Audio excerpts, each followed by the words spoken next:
जैसे इन्फेक्टिव भी हो सकता है और मेटाबॉलिक भी होता है। फिर इन्फेक्टिव में बैक्टीरियल हेपेटाइटिस भी हो सकता है, अमेबिक हेपेटाइटिस भी हो सकता है, या फिर वायरल हेपेटाइटिस होता है। सबसे खतरनाक जो होता है वो एक्यूट कंडीशन में बैक्टीरियल और अमेबिक होता है, जिसमें हेपेटाइटिस के बाद लीवर का एब्सेस बन जाता है, मवाद बढ़ता चला जाता है और वो जो है मरीज को बहुत जल्दी कमज़ोर और घायल कर देता है।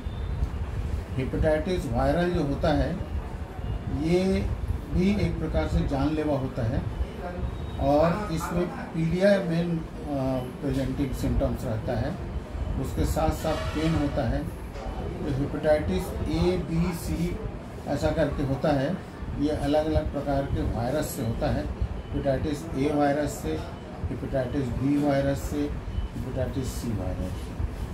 हेपेटाइटिस ए वायरस कॉमनली जब होता है सीजनल होता है और ये पानी के द्वारा इन्फेक्शन होता है, जो अपन पानी पीते हैं जो इन्फेक्टेड रहता है उससे होता है और ये सही समय पे इलाज हो जाता है तो ठीक भी हो जाता है।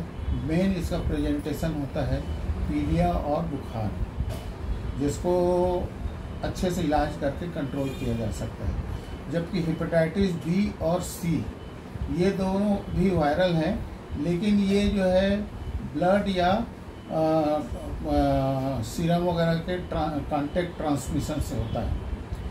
तो हेपेटाइटिस बी और सी एक बार जब हो जाता है तो ये जब तक कि लॉन्ग ट्रीटमेंट नहीं होता और कितना हैवी इन्फिल्ट्रेशन है उस पर डिपेंड करता है। और ये जो है आगे चल करके कई प्रकार के जैसे सिरोसिस लीवर है और हेपेटाइटिस सी में तो कैंसर भी होने की संभावना रहती है। तो इस प्रकार से हेपेटाइटिस बी सी होते हैं। तो हेपेटाइटिस बी और हेपेटाइटिस ए के लिए तो अपन टीका करके उसके प्रोटेक्शन के लिए कर सकते हैं।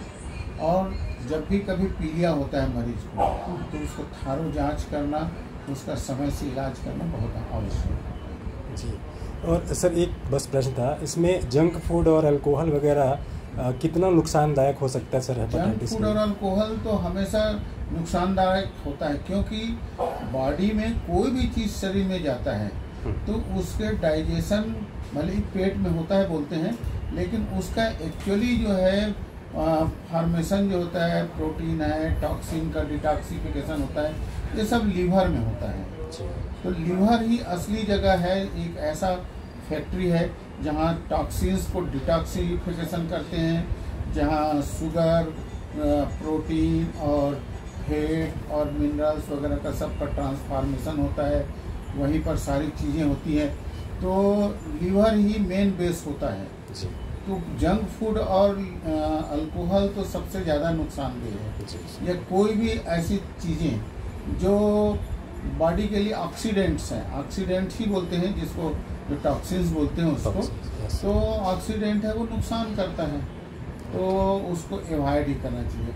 और लीवर वाले डिजीज़ में तो अपन बिल्कुल सादा खाना और समय से खाना, थोड़ा थोड़ा फ्रिक्वेंटली और ज़्यादा ग्लूकोज वगैरह दे करके सपोर्ट करते हैं। जी sir, thank you sir, thank you.